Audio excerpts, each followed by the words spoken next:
And this is Dark and Light Side of Life, episode 99, January 15, Monday.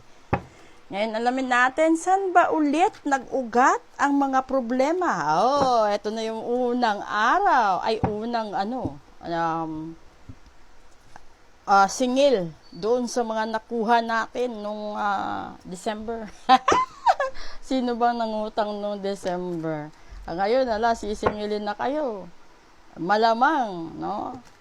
Umaawa naman kayo sinutangan nyo, bayaran nyo naman din. Kasi, kaya nga sila, di ba? Kaya nga sila nagbigay din ng consideration na pautangin kayo noong December, sa Pasko at sa Bagong Taon, para meron din kayong maihahanda. That's a give and take situation naman. Intindihin nyo naman din na bayaran nyo din yung mga taong inutangan ninyo. Para kung sakaling sa darating naman ng mga susunod na mga okasyon, meron pa rin magpapautang sa inyo. Okay? Dito, una. Nine of Swords agad. Nine of Swords, Four of Swords. Eto nga, lumabas, Nine of Swords. And then, the Empress. So, diba? Ibig sabihin, no, kulang ka sa pahinga. Masyado kang stress, masyado kang pagod, yung parang andun ka na sa punto na bibitaw ka na, no? Hindi mo na alam yung gagawin mo kasi may isa pang tao na nagdidikta kung ano ang gusto at anong dapat mong gawin. Kalimitan kung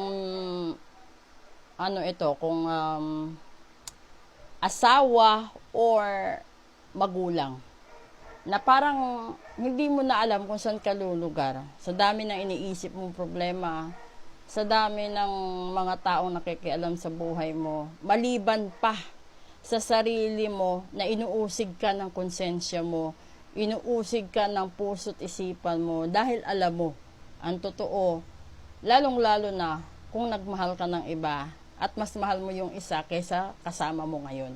Yan ang isa sa pinakamatinding suliranin mo ngayong araw. Okay? Ito, possible solution. This is the Seven of Wands. And then, the Ace of Pentacles. And third, wow, that's the High Priestess. So, ibig sabihin, kung kaya mo magtiis, no, maghintay ka ng tamang panahon, at merong potensyal na kasagutan at positivity. Merong kasagutan at merong mga solusyon ang mga iniinda mong problema sa ngayon, di ba? Ibig sabihin nun, meron kang mga problema, inaasam.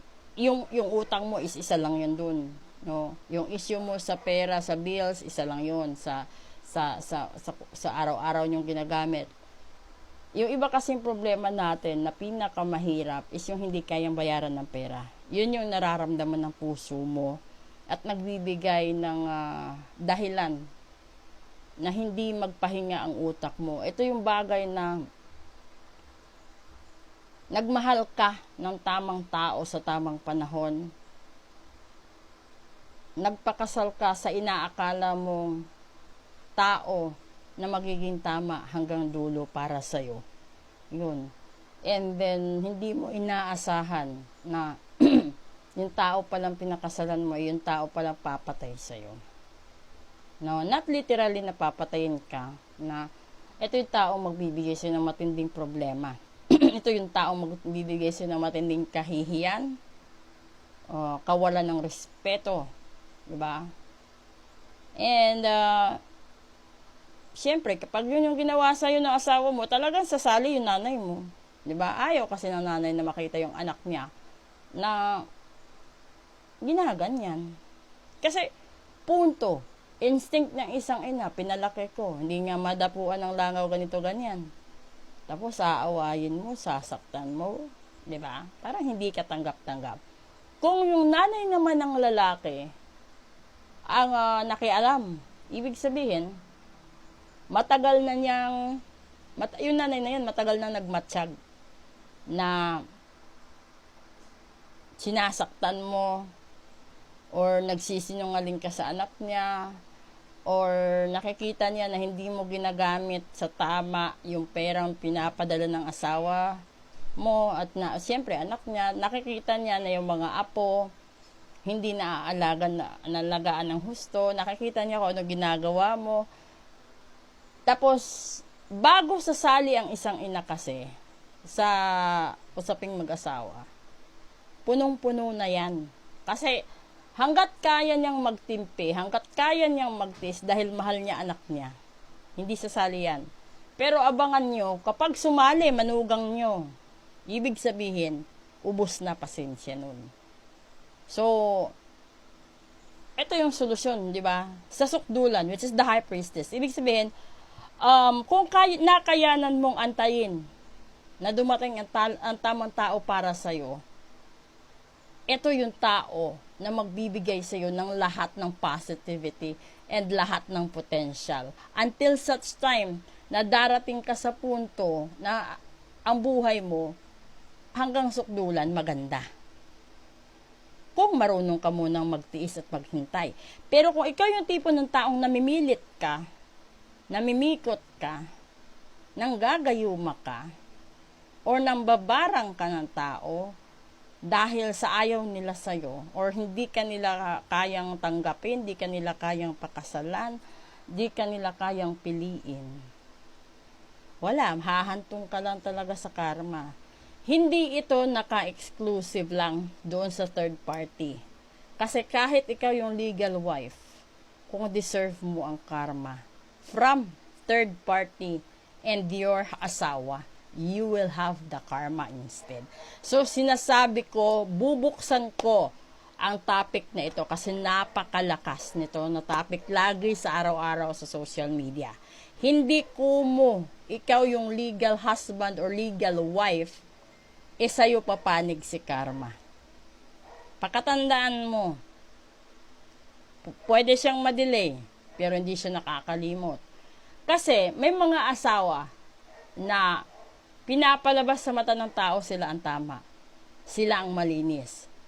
Kaya yung lumalabas na pangit is yung third party at saka yung pumili sa third party. And then it will be too late to know bakit yung third party at saka yung asawa mo masaya. And then ikaw, bakit ikaw yung malungkot? Di ba dapat ikaw yung masaya kasi ikaw yung legal husband or legal wife? Doon ka magkaroon ng question mark. Ibig sabihin, kahit yung tadhana, alam na mali ang patakaran mo, pamamaraan mo, at mali ang ginagawa mo sa asawa mo, kaya siya gumawa ng paraan na maghanap ng ibang tao na kayang suklian kung ano man ang mga kabutihang ginawa niya sa'yo na hindi mo nagawang pahalagahan at ingatan noon. So, I hope everybody will share this message, will share this video para matauhan ang lahat. Hindi lahat ng legal deserve maging masaya. Hindi lahat ng third party magkakaroon ng karma.